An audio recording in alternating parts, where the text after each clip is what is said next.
So, good morning. I'm Sorini Elzer, Chair of the League of Women Voters of Washtenaw Advocacy Committee and Liaison to the League of Women Voters of Michigan Environmental Network. As this is a public presentation, I want to remind everyone that the League of Women Voters is a nonpartisan political organization. The League works to increase understanding of major public policy issues, such as climate change, and influence public policy through education and advocacy. The League believes that climate change is a serious threat facing our nation and our planet. The League supports climate goals and policies that are consistent with the best available climate science and that will ensure a stable climate system for future generations, our children and our grandchildren. To further our education goal, I'm very pleased that Peter Sinclair of the Yale Climate Project has agreed to spend an hour with us today talking about the challenges and solutions of climate change. Peter is a videographer specializing in environment and energy issues. He's based in Midland, Michigan, and for a decade has produced a monthly video series for the Yale School of Environment. Peter has interviewed hundreds of the world's leading scientists and engineers and has been regularly embedded with scientific teams in critical areas, including the Greenland ice sheet. In 2017, the National Center of Science Education recognized Peter as a friend of the planet.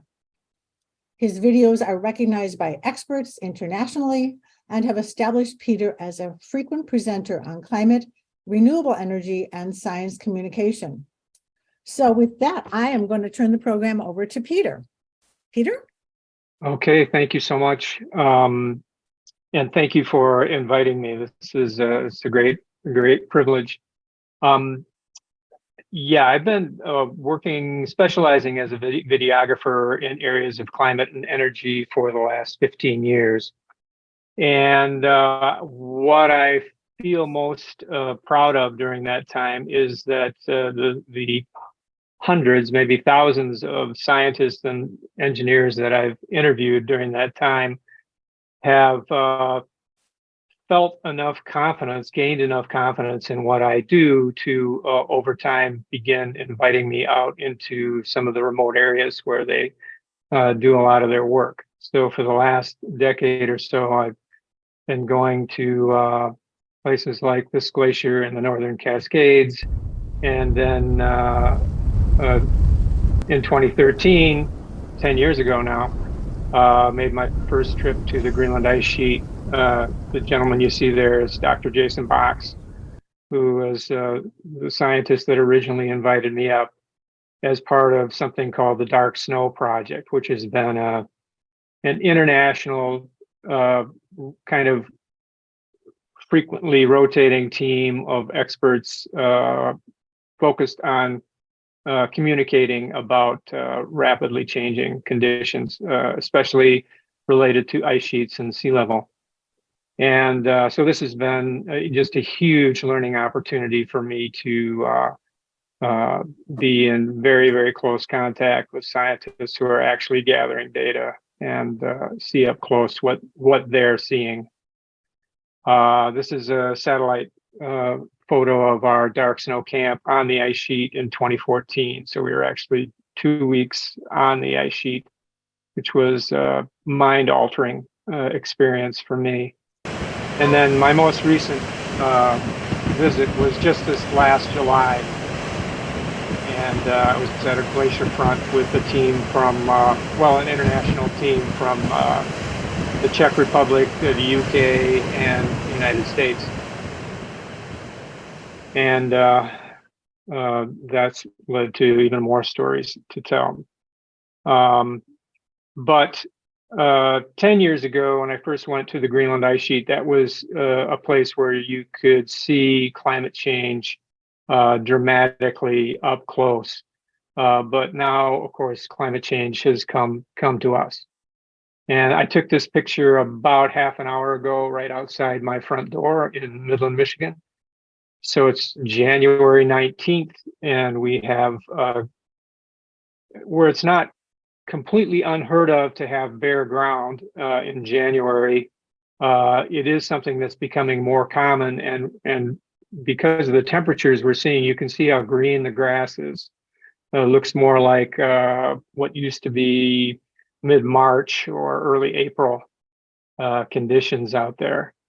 And this is becoming more and more common. So the privilege and importance of this meeting is that the League of Women Voters, you folks are thought leaders in your communities. And as conditions like this become more and more common and more top of mind for people in our communities, you might find yourselves involved in some conversations related to how is this happening? Why is this happening? How do scientists know that this is not some kind of natural cycle or something? So I wanted to delve into that a little bit on this, on the first part of this anyway, so that if you find yourself becoming a resource for people in your community, you'll have a better idea of what to say. This is global temperature anomalies, meaning the reds are areas where temperatures are warmer than normal. And you can see the United States, Europe, and East Asia, as well as large parts of the rest of the world, are red and orange, even way up into the Arctic. So it's not just something that's happening in Michigan. This is global, and it's impacting a whole lot of people right now. I'm going to go back to this clip from a PBS presentation called Earth, the Operator's Manual that came out about 7 or 8 years ago. I'm going to compress a whole lot of climate science into a very, very brief period. But in a nutshell, the physics behind climate science is 200 years old. But where we really nailed it was in the years after World War II, the beginning of the Cold War, when scientists first applied a lot of money and a lot of technology to figuring out the radiative properties of all the gases in our atmosphere. And I'll just play this so you can understand. World War II was over, but the Cold War had begun. The U.S. Air Force needed to understand the atmosphere for communications and to design heat-seeking missiles. At certain wavelengths, carbon dioxide and water vapor block radiation. So the new missiles couldn't see very far if they used a wavelength that CO2 absorbs. Research at the Air Force Geophysics Laboratory in Hanscom, Massachusetts, produced an immense database with careful measurements of atmospheric gases. Further research by others applied and extended those discoveries, clearly showing the heat-trapping influence of CO2. The Air Force hadn't set out to study global warming. They just wanted their missiles to work. But physics is physics. The atmosphere doesn't care if you're studying it for warring or warming. Adding CO2 turns up the planet's thermostat. Right. So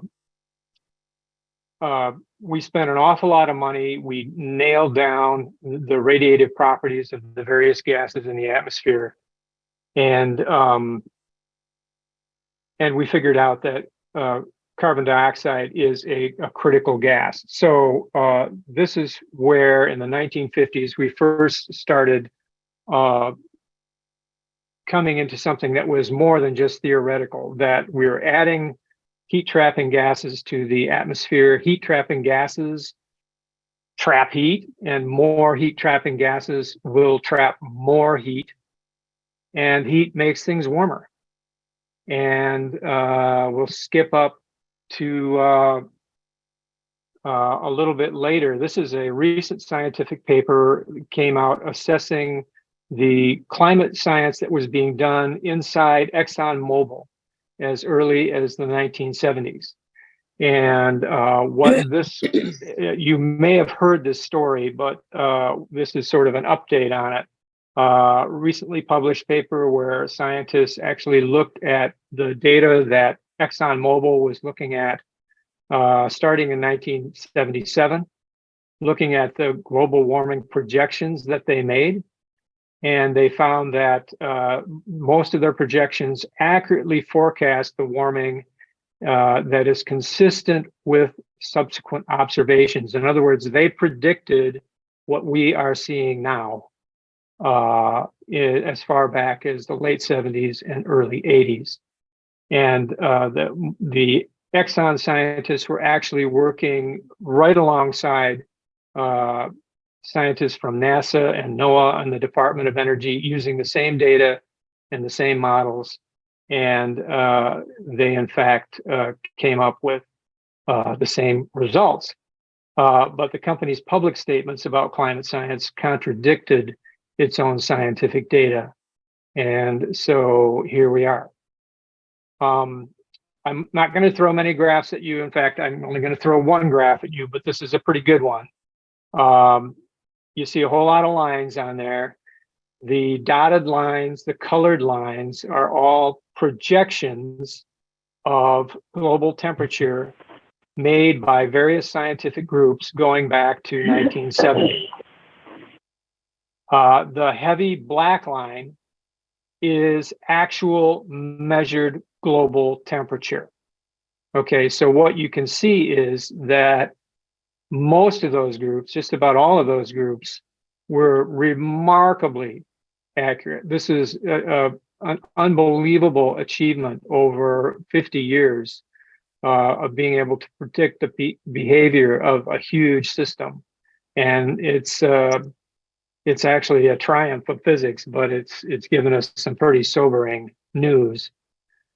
So I'm gonna show you one of my Yale Climate Connections videos. This is about 5 or 6 years old. And I started with a trove of archival footage of scientists going back into the early 1980s, 1982. And at that time, they were talking about effects of climate change that they expected to see, most of which had not at that time yet been observed. And I'll be contrasting them with scientists in current day talking about how those effects have actually emerged and why we are seeing them. And they're also going to talk in here about what the actual fingerprints of human-caused warming are, and that's very important. So we'll just run this. You believe that human activity, based on your belief in science, is contributing to climate change? The increase in the greenhouse gas concentrations in the atmosphere are having an effect. Our ability to predict that effect is very limited. What are some model predictions in the past that have later turned out to be correct, like models from first principles predicting properties of climate that were only confirmed in subsequent observation? Just the whole warming of the Earth that's occurred over the last few decades was a prediction of the climate models that has essentially come true. This is the first three-dimensional model result that was done by Manabe and his colleagues at the Geophysical Fluid Dynamics Laboratory at Princeton. I was a graduate student in the 1980s, and we had been looking at the warming trends and comparing that with model projections. How can we predict what our future atmosphere will be like because of the greenhouse effect? This is one way, using a computer model of the atmosphere here at NASA Goddard. We predicted 2 years ago that by 1990 you would see a warming of several tenths of a degree. There was no doubt that fossil fuels were the main driver of higher CO2 emissions, and that CO2 emissions would lead to climate change, right? What Exxon was trying to figure out in the 70s and 80s was, when is it going to hit and how bad is it going to be? But they knew it was going to be bad. Like, they admitted it's going to be bad. They used the word catastrophic over and over again. The actual temperature rise since my first major paper in 1981 has actually been faster than what we calculated then. The model said, that sometime in the 1990s, the signal should start rising out of the noise. November 1995, Madrid, the scientific community really got together and said, that's it. It's a complex problem, but we've seen the evidence and it all points in one direction. And it's not just the global mean temperature. What's important is the spatial characteristic of it. What happens in the upper atmosphere is With more CO2, the atmosphere being so thin, it can just sort of radiate more effectively to space, and so the stratosphere cools. The stratosphere has been cooling, at the same time the lower atmosphere has been warming. So that's a prediction that the models make. That's exactly what happened. And that pattern, that distinctive pattern, warming low down, cooling up high, is fundamentally inconsistent with natural causes. So if it was something like heat coming out of the ocean or solar variability, you would expect the stratosphere and lower atmosphere to move together. And in the end, we got a nice curve, a curve that showed the temperature. And it was rising. I tried fitting it to an exponential. It actually wasn't a very good fit. Tried a parabola. No, that wasn't a good fit either. Okay, try the US population. Well, it wasn't so good. We tried this in many different ways. Tried just the straight sunspot record, running averages of the sunspot record, the IPCC function of solar intensity. We tried all of them. They didn't contribute. Try carbon dioxide. Smack on. So I was flabbergasted. Not only was global warming real and roughly consistent with what the previous groups had said, but the match to carbon dioxide and the fact that solar variability was not responsible enabled us to rule out the primary alternative theory. The other thing that was predicted was that the high latitudes would warm more than the low latitudes, so the polar areas, especially in the north. The temperatures will increase more so in the Arctic region, less so in the tropics. The lower atmosphere sort of warms 2 to 3 degrees at most latitudes, but there's an amplification of the change in polar regions. We know that the Arctic is being impacted much more dramatically than we are here in the mid-latitudes. Some of this is due at least to this ice albedo feedback mechanism. As the shiny white ice and snow melts and gets replaced by dark ocean and dark land surface that soaks up more of the sun's energy. Models predict that lower latitudes warm up less than high latitudes. Well, did that happen? Yes. Another projection was that the northern hemisphere should warm faster than the southern hemisphere because the land tends to be more on the north than in the south, and so the ocean acts as a big thermal heat sink, and so we would expect the southern hemisphere to warm more slowly than the north. That's exactly what's seen. Models predict middle of continents warm up more than middle of oceans because of the heat capacities of the system. Did that happen? Yes. We've done a bit of work looking at how the spread of climate models from the latest IPCC report compares to observations. Right now, at least, particularly with the current El Nino, observations are a little above the model mean. For the last decade or so, they've been a little below the model mean, but still well within the spread of climate models. But other changes in our weather could be even more important than hotter summers. Changes that could perhaps be starting already. The shifting of precipitation patterns from place to place. Changes of the atmospheric winds, which mean that some people may actually start to see different storm patterns. So in fact, early work with climate models had projected that there would be a shift in these storm tracks with the rain moving out over the ocean away from the land in parts of the southern hemisphere, and we are now actually seeing these changes take place. Models predict night warms up more than day because of a variety of factors. Did that happen? Yes. It has been over 50 years since climate scientists formally warned a US president of the dangers of climate change. We have known that humans are affecting the climate of this planet since the late 1800s. Science tells us that the climate is changing, and then human activity in some manner impacts that change. The ability to measure with precision the degree and extent of that impact and what to do about it are subject to continuing debate and dialogue. Some people say, well, there's something else going on. And I say, what's the prediction you make? Oh, I don't know, it's random. Now, that's not what we call a scientific theory. If you say, well, it's something else and I don't know what it is, my answer is something else that just happens by accident to perfectly match the carbon dioxide increase. Are you serious? Okay, so what I want you to take away from that is that there is scientists early on asked themselves, what would a human-caused change look like as compared to a natural change, say if the sun was changing or ocean currents or something like that. And this fingerprint, the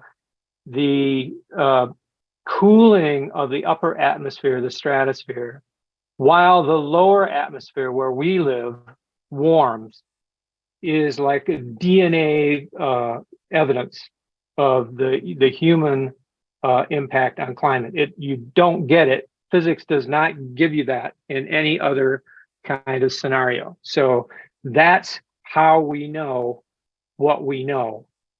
And I want to move ahead to some of the impacts that we're seeing, because now the impacts are getting serious enough. Climate is amping up some of our extreme events in such a way that they're now starting to cause infrastructure, human systems to fail, because our human structures are built to specifications that were current 50 or 100 years ago are no longer standing up to the extremes of climate that we're starting to see.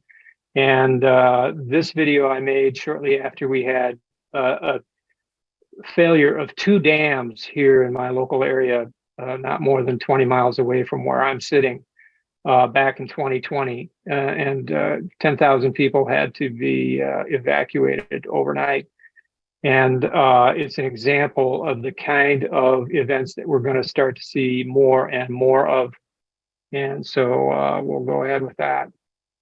Where climate change gets you most is when you take, say, a 150-year event and it suddenly becomes a 50-year event.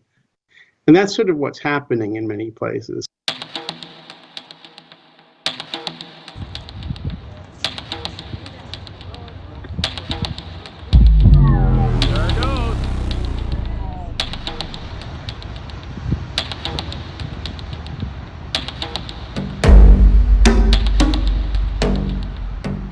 The atmosphere now in general has about 7% more moisture in it than it did back in, say, the 70s. There's very clear evidence that all across the United States, especially in the eastern half of the country, we've seen a big uptick. I mean, I'm talking 30, 40, 50% increase in the frequency of heavy precipitation events. This is very directly connected to climate change. It's totally expected. And it's certainly playing out in real time right before our very eyes. So I grew up in a neighborhood called Meyerland in Houston. And when I was there, Meyerland never flooded. Now it floods all the time. And I went on Zillow and I was looking at houses and I found this beautiful house. It's 5,000 square feet. It's located in a nice neighborhood, good schools. And it's selling for $86 a square foot. It has a pool. I mean, it's really a beautiful house. And if you say, wow, why is it so cheap? It's because it's flooded twice. And so no one wants to buy this. No one wants to buy a house that's going to flood. And the example I have in mind is Hurricane Harvey of 2017. And 3 independent groups who did not know about each other working on this, one of which was me, estimated that the risk of that level of rainfall in Harris County had more or less tripled between 1970 and 2017 when the event occurred. And if you'll notice, it says, would be a great candidate to lift. So I'll talk about that in a second. It's going to rain harder on average, so you're going to see more of the type of rainfall events capable of causing extreme flooding.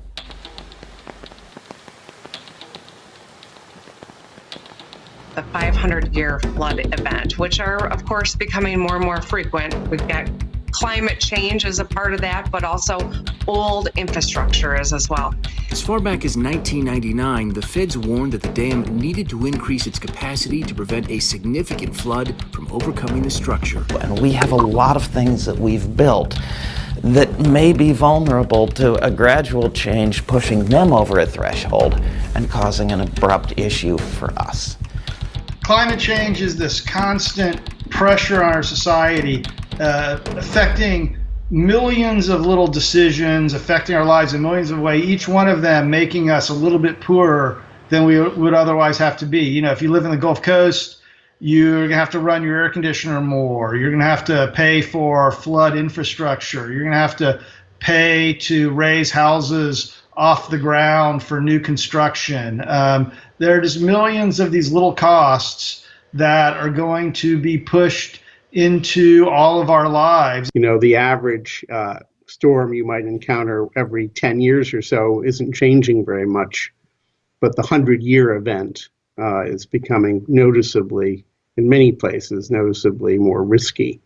A heavy rainfall event that would have occurred about once every 100 years on average in a world without human influence is now occurring about once every 20 years on average. And if we continue warming at 2 degrees of global warming from pre-industrial, that same precipitation event will be occurring about once every 5 years on average. This is not any longer a problem about the future, it's a problem about now. The entire swath of states from North Dakota to Michigan had their wettest year on record in 2019, and we had just amazing amounts of flooding. Water vapor is energy. Think of it as energy. When that water vapor condenses into liquid, which happens in a cloud, that latent energy is released into the atmosphere. So that provides even more energy for the storm to work with. So when it does rain, it rains harder. The danger of flash flooding is actually increasing, and it's not just because of heavier rains. It's also because of heavier real estate development. It would have been called a 1,000-year flood if the same destructive deluge hadn't crashed through Ellicott City, Maryland just 2 years before. You had 2 1,000-year floods within 2 years of each other. How did that happen? The overwhelming factor was intense rainstorms. More water is falling.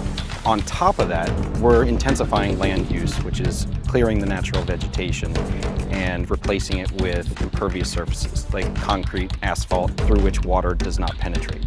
So you know, I don't know who the owners are, but I know they've lost a lot of money. And so they've lost a lot of wealth. And this is a fundamental problem, this idea of what we call stranded assets. So you might own something. It might be an oil field, it might be a coal mine, it might be a house that floods. And then one day you wake up and it's not worth anything, or it's worth a lot less than you think. And that's a really socially destabilizing problem. The first degree of warming doesn't cost very much. The next degree of warming costs a little more. The next degree of warming costs more than that one. The next degree of warming costs more than that one. What we face now is very small compared to what we could face if we keep burning all the fossil fuels we can get our hands on.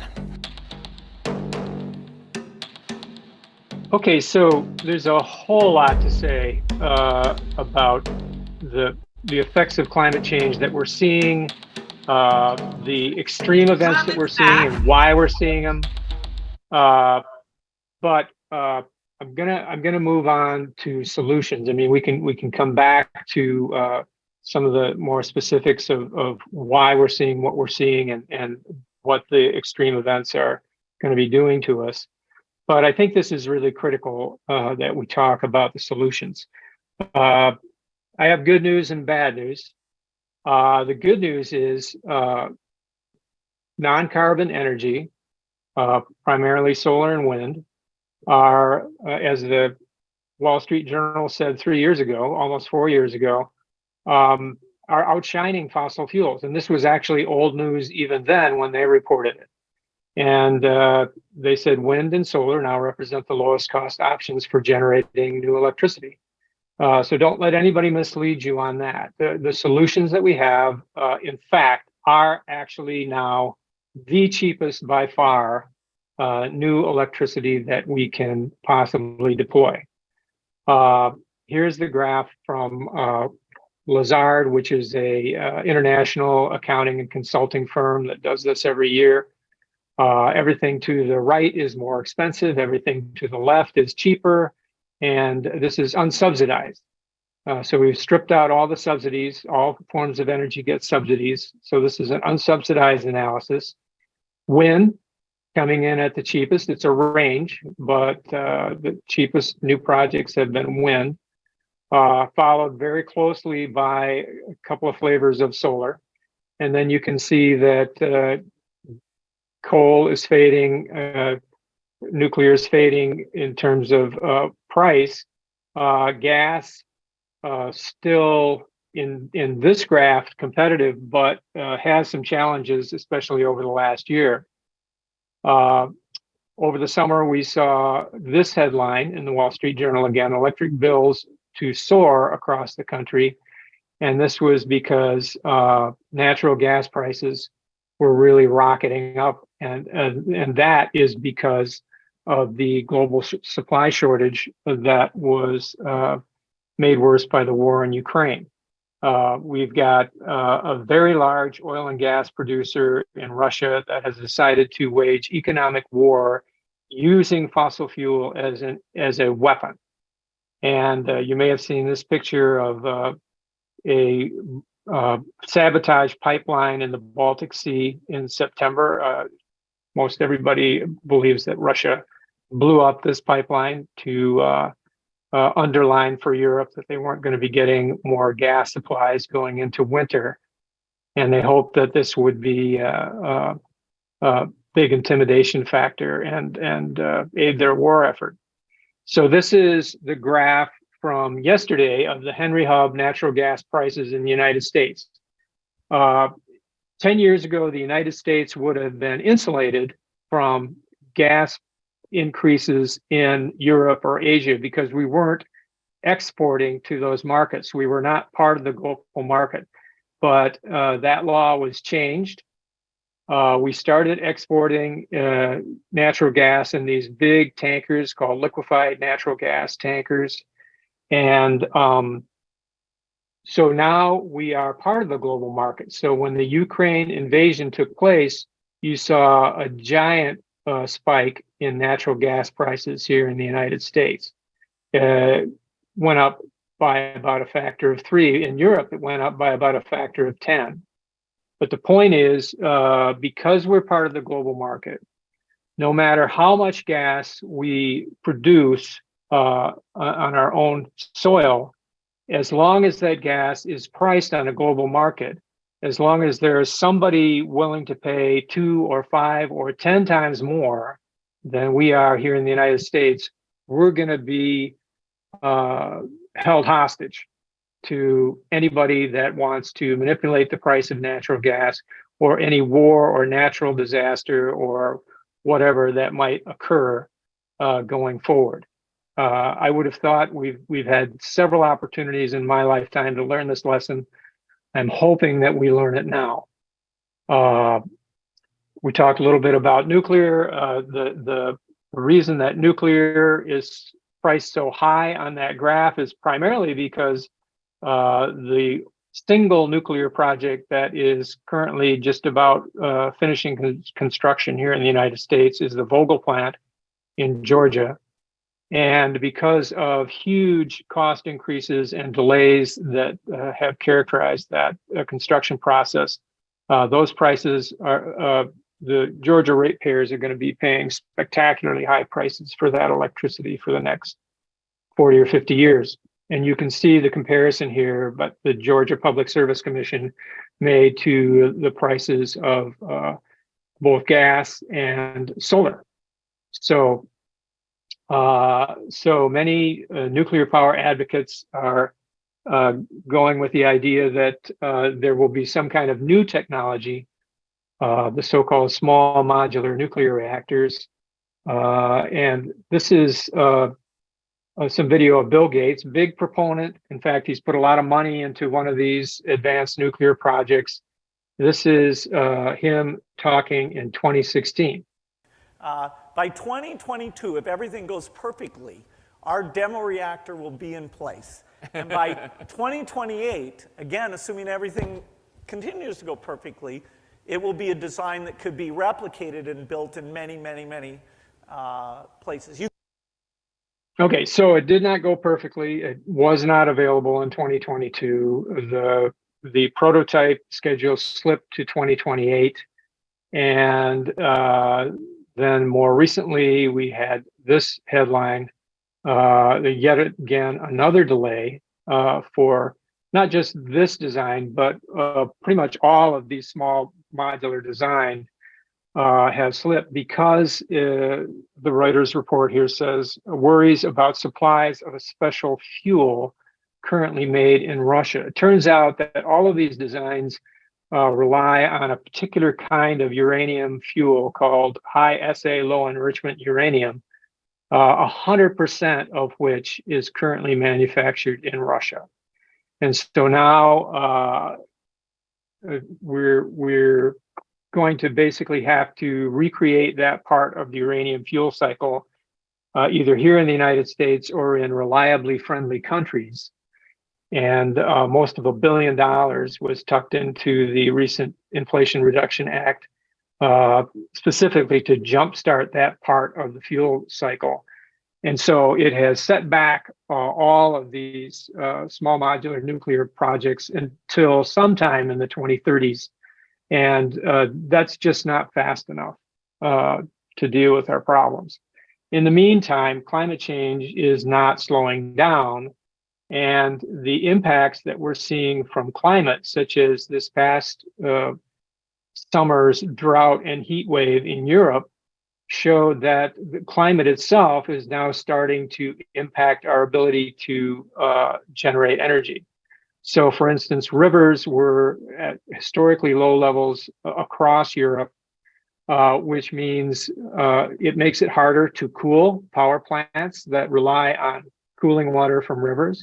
It makes it harder to ship coal, for instance, because it has to be shipped on rivers. So coal plants were shutting down, nuclear plants were shutting down because they were unable to cool themselves. So France, which has a big nuclear program, was seeing, as of August 29th, 50% of its nuclear generation offline, either because it could not get adequate cooling water due to the drought and heat wave, or because of generic problems related to corrosion and the age of the plants and things of that nature. Again, the Wall Street Journal pointed out that France swung from being one of the largest exporters of electricity to a net importer. So we're seeing climate become kind of a wild card in impacting how we're able to generate energy and the types of choices that we're going to be making. Meanwhile, in the spring, we saw a very, very early heat wave develop in Texas in the spring, which caused a number of thermal power plants, conventional power plants, in fact, 6 gas-fired power plants to shut down early in the season. This is because these plants usually in Texas, they expect that during the spring, they'll be able to shut plants down to do maintenance before the summer heat arrives. But in this case, the summer heat got there so fast that none of this maintenance was done. So power plants were shutting down all over the state. And wind and solar was actually bailing Texas out, according to the local Texas news reports. Meanwhile, a group at the University of Texas looked at Texas experiment with renewable energy over the last 15 years or so. And they found, first of all, that solar and wind saved Texas customers $7 billion just in 2022 up till August. And that since 2010, those savings have been almost $30 billion, $27.8 billion. But many of you may have heard that due to a climate impacted extreme cold event that hit Texas back in February of 2021, the story went out that wind turbines froze, and therefore the Texas grid shut down, and therefore a whole lot of people lost their lives.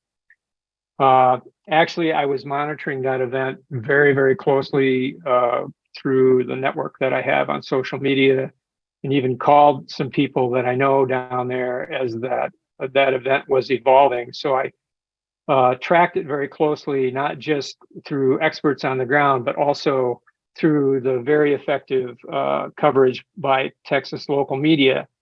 And I made a short video that kind of speaks to the actual truth of what happened there. 4 minutes and 37 seconds. ERCOT revealing tonight that's how close Texas was from a total collapse of its power grid. What we saw in Texas, was a colder, deeper, wider amount of weather that we've really, ever seen. We've had cold weather and we've had events that have led to failures before. We had really bad deep freezes in Texas in 1983, 1989, 2011, and 2021. And each one strained the grid and led to blackouts of one sort or another. But it feels like a replay of 2011 in terms of power plants tripping offline, the natural gas system freezing up, the gas freeze-offs causing more power plants to go offline, and then you have like a water crisis and this kind of thing. As several power plants around the state failed, Central Texans faced ongoing electric blackouts as ERCOT cut off power across the region, neighborhood by neighborhood.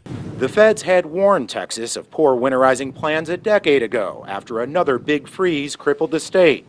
But recommendations in this report, FERC's new chairman says, were largely ignored. But this one was colder and wider and longer, lasted longer than previous events. All 254 Texan counties have imposed a winter storm warning. That's never happened before. As the cold Arctic mass came in, we saw an extreme increase in the demand for heating in Texas, as everyone was wanting to stay warm.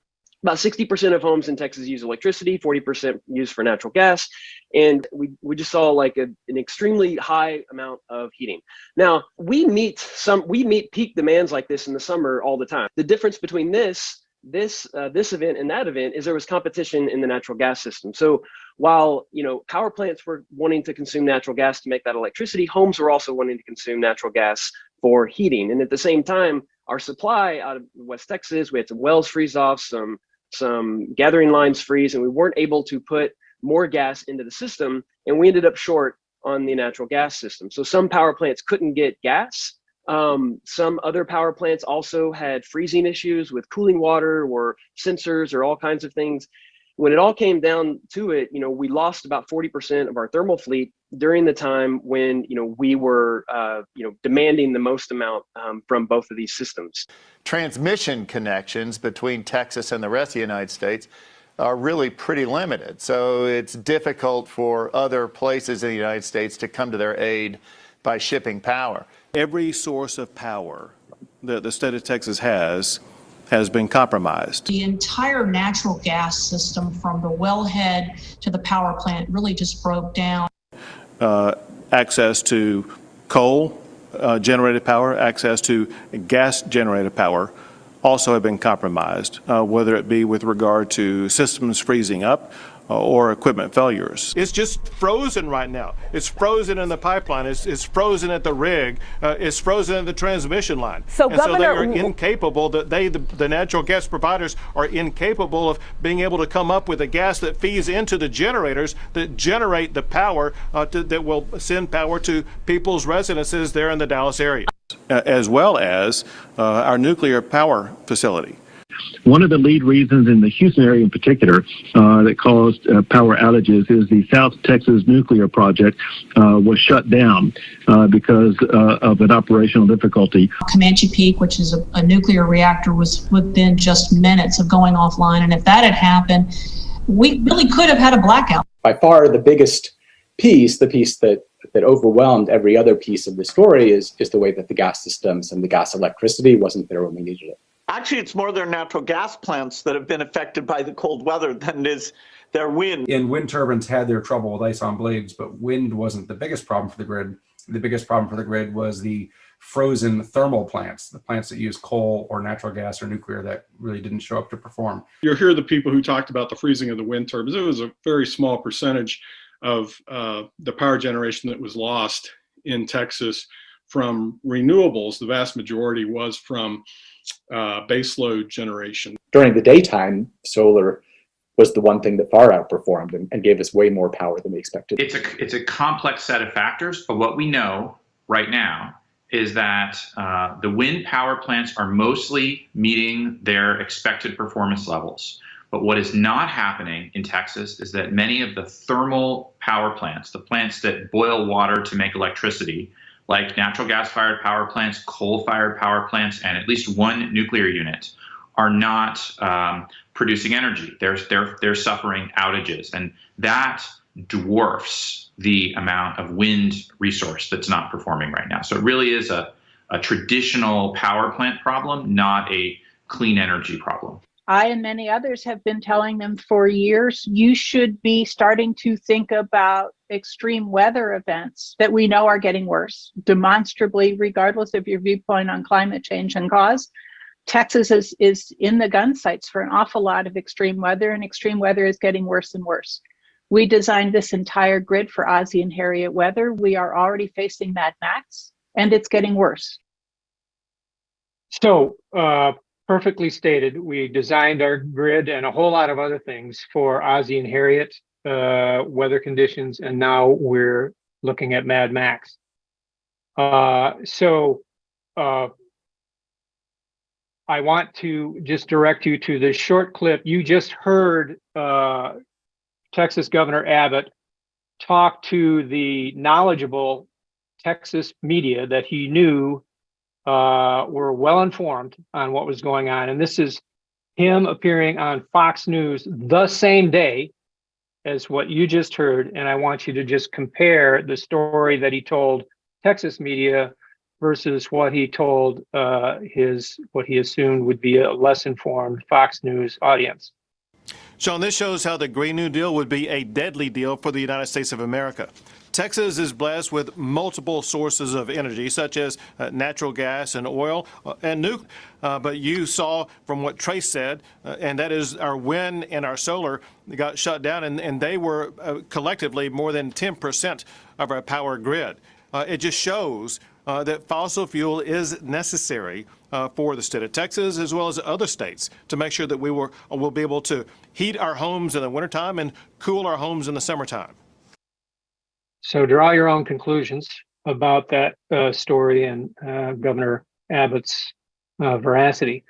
And that pattern continues because these extreme weather events, these extreme intrusions of cold Arctic air continue. And you probably remember we had several of these record cold snaps during the fall, and then an associated big snowstorm and blizzard around Christmas time, which caused a large failure in the so-called PJM grid, which serves a large portion of the eastern United States.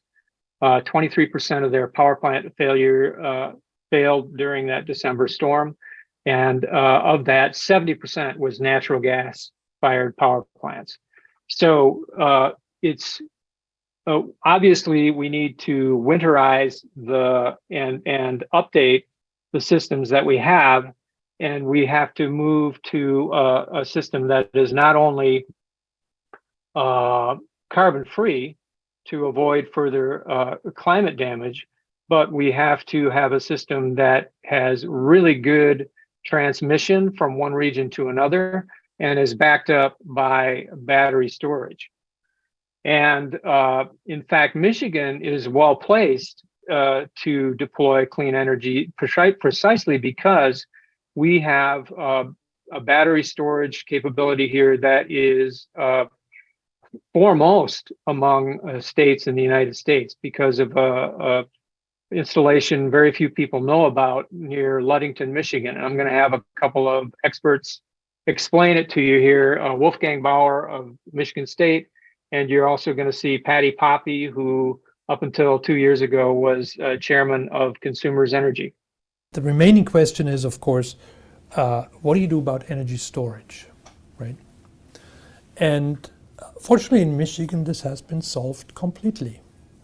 We have the largest battery that I know of, at least in North America, here in Michigan, and it's called the Ludington Pump Hydro Storage Plant. Ludington Pump Storage is the great engineering marvel, one of the great engineering marvels of the world. It is the 4th largest battery in the world. It has 6 units I don't know how familiar you are or if you've ever visited, but you should because it's gorgeous. It's the most gorgeous power plant in the world.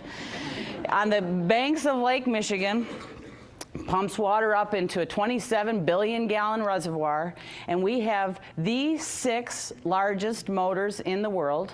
Each unit has a 500,000 horsepower motor. And those 6 largest motors in the world pump the water up. They power the pumps that take the water up into the reservoir. And then when we need the power, those motors rotating in reverse generate electricity. 2,200 megawatts of carbon-free, emission-free, clean, pure Michigan power. Today, we fill the reservoir once a day. But when we have fully deployed those 5 and then 6,000 megawatts of solar, we'll have excess power in the day. California is dealing with this, and they're concerned about what do you do with extra power in the daytime. In Arizona these days, between the hours of 11 a.m. and 2 p.m., we get negatively priced electricity from California. There's so much solar being produced in California, they can't use it all. They push it to Arizona during those hours and pay our utilities to take it off the grid. And guess what we're going to do with it? We're going to pump and fill the reservoir at Ludington.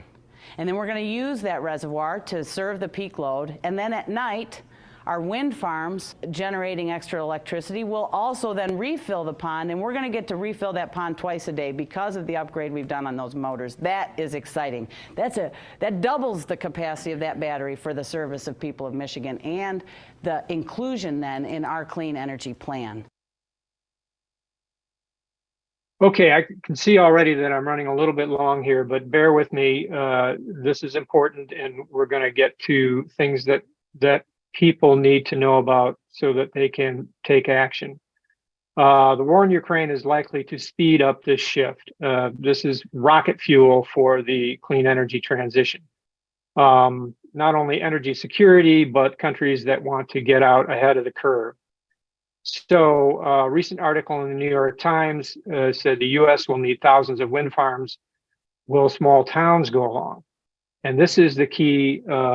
This has been the major focus and is going to be the major focus of my work going forward, is communicating in small towns, rural areas where a lot of this clean energy is going to be going, the need and the benefits for these energy installations, because we're starting to see scenes in township halls across Michigan and across the Midwest that look a lot like those crazy videos that you see of people protesting libraries and school boards and things of that nature, and telling crazy stories. That same kind of misinformation and social media driven disinformation is happening, being marshaled and manipulated by fossil fuel interests against clean energy.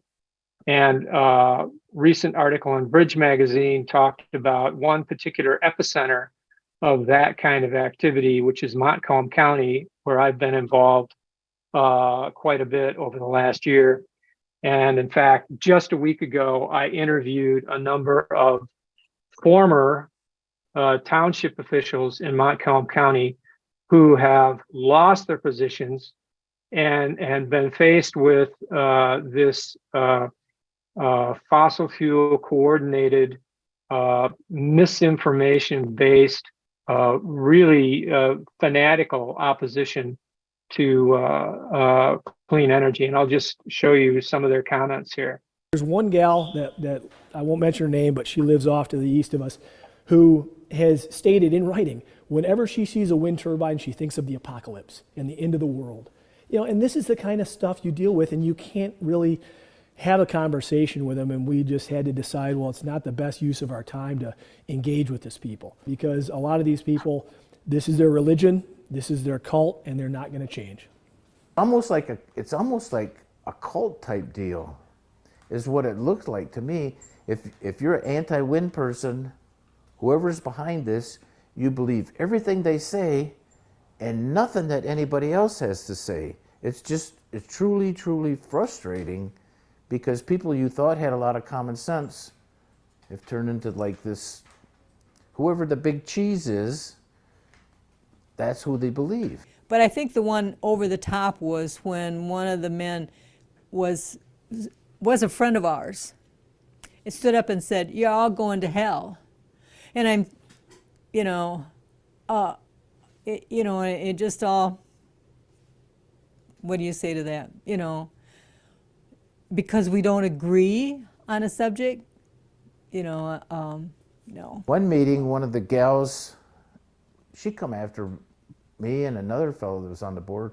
I thought she was going to bite us, come after us like a barracuda, just on just rawr. When I talk to farmers from other areas and tell them the stuff that's going on here, they don't believe it. When I talk to people from downstate in Michigan and say, describe what the antis have done and how they've come after farmers, they have a hard time relating or comprehending it because it just doesn't make any sense. So this is what I want to leave you with, and I'm gonna skip through this one, which is basically people in rural areas that have clean energy talking about some of those benefits. But I'll just go to this last one, which is recorded at an Isabella County Planning Commission meeting. A farmer talking about the reasons that he was going to sign up to have a wind turbine on his farm. Hello, my name is John Fabian, 6531 East Vernon Road, Rosebush, and my family is in support of this, and probably for a different reason than anybody in this room. See, in 2004, our son Eric Fabian, as an 18-year-old United States Marine, was sent to the country of Iraq, combat duty, in a region called the Triangle of Death. And after 7 months of combat, he returned, but he still has physical and emotional scars from that duty. And the reason we all know these men were sent there was for energy in the form of crude oil.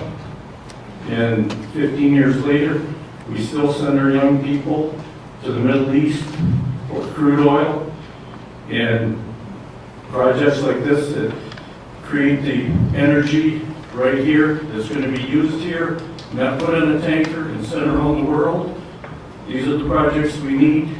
And so if Apex is willing to partner with our family and put a windmill or wind turbine on our property, we're willing to do that. So maybe it will keep some other family from seeing their son or daughter sent to these foreign lands for energy when we can produce it right here.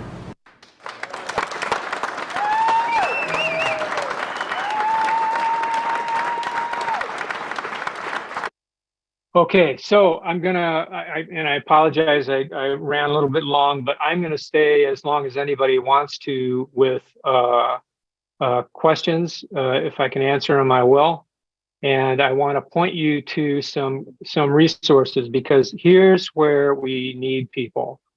We need people to start showing up at the county meetings and township meetings where clean energy is on the table, and speak up and support some of those local officials, support those farmers who want to take advantage of this to diversify their income and save their farms, and push back against this tide of misinformation. So wind101.info and sun101.org are two websites I've made with a lot of shareable resources. My blog, which is sort of a tongue-in-cheek, but extremely, I hope, informative resource, is climatecrocs.com, and I'm on Twitter at Peter W. Sinclair. So with that, I want to just thank you all. Apologize again for running a little long, but I'm here for as long as anybody is interested to answer as many questions as I can. Thank you so much, Peter. That was an excellent presentation. As Peter said, we're at 12:01 now. So if anyone has to leave, feel free to leave. We will try to put some of these questions in the recording, and you can look at that. Also, the links here that show up on Peter's screen, Linda is putting them in the chat, so you can click on them, and they will also be available when we send the recording. I just want to do a couple questions. Probably will go a couple minutes here. So Peter, some of these questions we have gotten ahead of time. And one of the most frequent questions was, what can the average person do to stop destroying the planet and save for our grandchildren? And I imagine some of that is in your links here, but maybe you can just give us a quick overview. Right. Well, we are now in the position where we have to deploy clean energy. And a lot of people have been kind of educated into this idea that, oh my gosh, I'm worried about my carbon footprint, and am I recycling and things of that nature. The whole idea of a carbon footprint was developed by Shell Oil, actually, because it was meant to be kind of a PR technique to throw the responsibility for curbing climate change back on individuals. Not that we all can't do things. I do a lot of things in my own life to lower my carbon footprint, but overwhelmingly what we need to do is act as a society, which means we have to vote. We have to vote, and unfortunately, there's one political party that has made a platform out of not even believing in the science of climate change. So I would ask you to consider that in any voting that you do, but then also getting involved at the local level, and whether that means writing a letter or an email to a local official who may be considering a clean energy project, writing a letter to the editor, talking to your representatives, communicating with your elected representatives about the need for climate action. These are all by far the most important things that you can do above and beyond any personal actions, which I fully support to improve your carbon footprint. But by all means, we need people to get active. Thank you, Peter. Another quick question here that's in the chat. Are the solar units that Consumers Energy sells actually useful in increasing solar power or not? Do you know? The solar units that Consumers Energy and DTE are both involved in siting large-scale, utility-scale solar in rural areas around the state. And are those useful? Yes, not just useful, they are critical. As far as like solar panels that you may purchase for your house, I don't think you're going to purchase those from Consumers Energy. I think they're going to come from private contractors, and I would suggest as your resource there the Great Lakes Renewable Energy Association, GLREA, which you can access online as being a source of recommendations for reputable installers. Thank you very much. Okay, one or two other questions. Let's see. Someone wants to know if you could just give us tell us about your involvement with the Yale climate project. That has been a 10-year project, 11 years actually. I was doing a lot of work with scientists and started going out to scientific meetings. And at one of these meetings in San Francisco, I was approached by Bud Ward, who is a longtime journalist in the energy and climate space, who had recently taken on this position at Yale Climate Connections, which is a project of Yale University School of Environment. And he said he had heard my name from climate scientists and wanted to talk, and we decided to try a monthly video, and it's lasted this long. In fact, in just in the coming months. Bud is now retiring, and so I'm going to be wrapping that project and diverting much more of my energy to working with solar and wind developers in siting clean energy across the Midwest. So I expect to be traveling over a 7-state region starting in the spring, working on communication to push back against just the kind of misinformation and crazy opposition that I showed you in that video. Okay, and I think we're just going to do one final question here, and then we'll wrap it up. Sure. There's a question from Sue. Please explain how local townships siting of renewable energy could be a problem. And I just want to say that, they could probably adopt some sort of ordinance that affects it. But do you have any thoughts on that, since you're going to be doing right?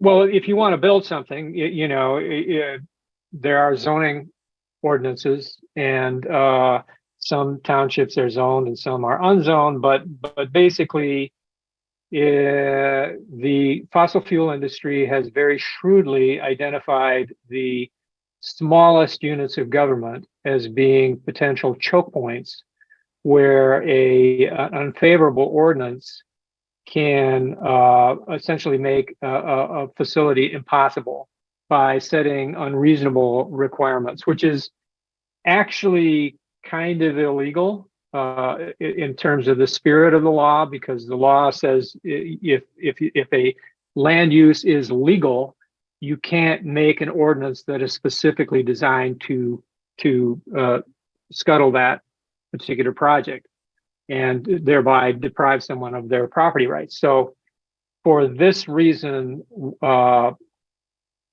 there is bipartisan sentiment in the legislature that something probably needs to be done at the state level to provide some kind of what I would call guardrails, so that local officials can have a certain latitude to tailor ordinances as they see fit, but not be able to just capriciously destroy a project that is needed not just by the community but by the world.